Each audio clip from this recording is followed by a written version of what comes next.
Hey guys, this is Steno from WinOut.net. Today I'm going to show you analysis of a pistol round between EG and Navi on DE Train from Arbole Cup Dallas 2010. It was a best of 3 series, but this is just one map on DE Train and the pistol round. I'm going to explain what Navi did to win this round, their thought process, how it worked out for them, and what EG could have done to make it easy for themselves to actually win this round.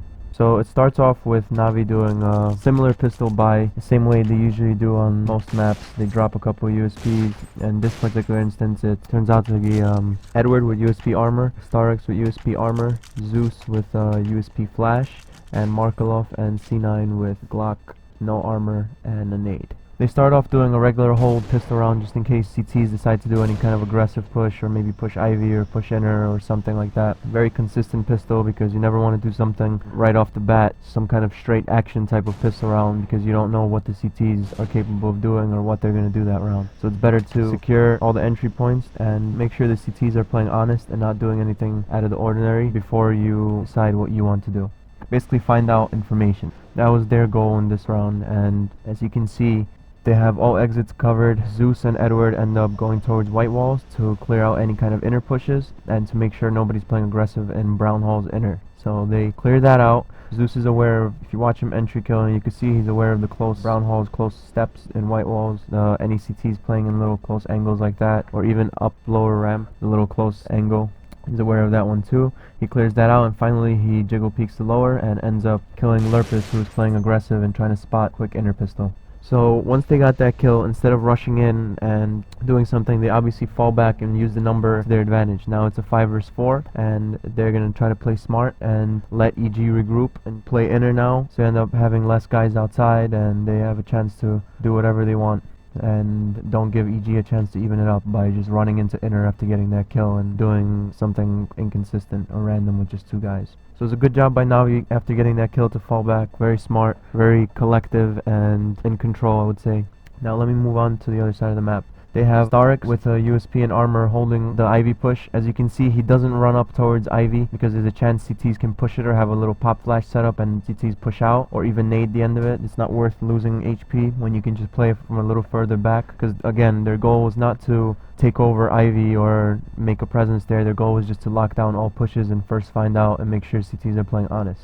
As you can see, C9 kind of just is support, ready to back up any kind of Ivy push or inner or mid push. Markelov was holding the middle, making sure nobody pushes up towards the middle. Once they got that first initial pick, Markelov rotated towards inner by instinct. I guess maybe that's their main formula to sometimes either fake inner or do something like that, but you could see him fall back to inner and then quickly come back towards Ivy, because I'm guessing this is where Zeus actually called the strat. He said, okay, we just got a kill on Lurpus inner. Most likely they're going to have 1 guy watching inner, maybe even 2 over rotating. They should only have 1 watching Ivy at this moment, if any at all. They're going to eventually set up with 2 outside and 1 in Z and 1 inner. But the most consistent thing to hit after you get a pick like that would be Ivy in that scenario. So as you can see, he called let's fall back towards Ivy. They end up creeping out, walking towards Ivy, and Storm was spotting it.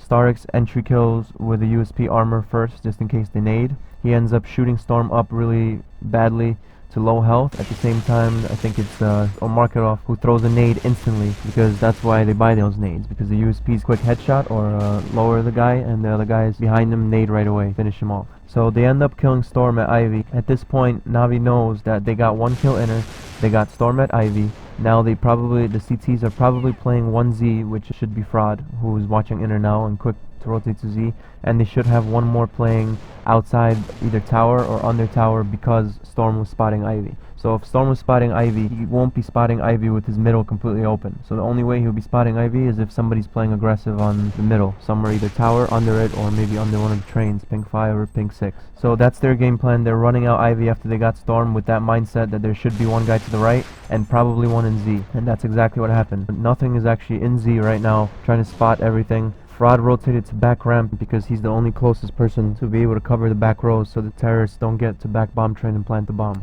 So he ended up getting to back of the ramp, but Navi was 1 step ahead of him. As soon as they took out Storm, they rushed the back rows because they knew that their secondary inner player or Z rotator is going to run there. And it's pretty much from after they killed Storm, it's pretty much a race for who gets there first.